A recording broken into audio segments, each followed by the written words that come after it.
চাপৰৰ একাংশ বনাঞ্চলত বন দস্যুৰ দপদপনি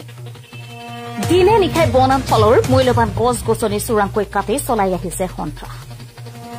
তেনে বন দস্যুৰ বিৰুদ্ধে শেহতীয়াকৈ সাৰ পালে বন বিভাগে চাপৰৰ শালকুচা বন বিভাগে চোৰাং কাঠৰ বিৰুদ্ধে চলাই অভিযানত চোৰাং চেগুন কাঠৰ খুন্দা ভৰ্তি মালবাহীৰ টাটা ইন্ট্ৰা বাহন এখন জব্দ কৰিবলৈ সক্ষম হয় গোপন খবৰৰ ভিত্তিত শালকুচা বনাঞ্চলিক বিষয়াৰ নেতৃত্বত চলা অভিযানত খেৰডুবি আলু ভূঁই পথত চোৰাং কাঠৰ খুন্দা ভৰ্তি বাহনখন জব্দ কৰে AS01NC 6428 নম্বৰৰ টাটা ইন্ট্ৰা বাহনখনত 23টা মূল্যৱান চেগুন কাঠৰ খুন্দা চোৰাংকৈ সৰবৰাহ কৰি আছে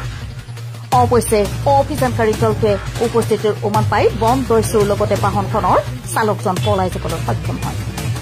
পিছত জব্দকৃত কাঠ ভৰ্তি বাহনখন শালকুচা বন বিষয়াৰ কাৰ্যালয়লৈ নিয়ে বনাঞ্চলসমূহত সন্ত্ৰাস চলাই অহা বন দস্যুৰ বিৰুদ্ধে কঠোৰ ব্যৱস্থা গ্ৰহণ কৰি তুলিবলৈ বিভাগীয় কৰ্তৃপক্ষক দাবী জনাইছে বিভিন্ন মহলে এটা ইনফৰমেশ্যন আহে যে কাঠ লোড হৈ আছে সেই খবৰ পাই লগে লগে মই ষ্টাফ লৈ ওলাই যাওঁ এই খেৰডুবিৰ পৰা আলুভুই যোৱা ৰাস্তাত পাওঁতে গাড়ীখন ঠিক ঠাক লগে লগে আমি মুখামুখি পাই যাওঁ তেতিয়া গাড়ীৰ ড্ৰাইভাৰ মানুহখিনি পলাই যায় পিছত আমি গাড়ীখন চেগুন লোড থকা গাড়ীখন উদ্ধাৰ কৰি আমি লৈ আহোঁ চিজ কৰি আমি ডিপাৰ্টমেণ্ট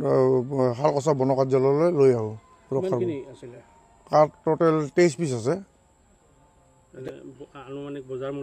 বজাৰ মূল্য এতিয়ালৈকে আমাৰ মেজাৰমেণ্ট হোৱা নাইতো এতিয়া আমি সেইটো ক'ব নোৱাৰিম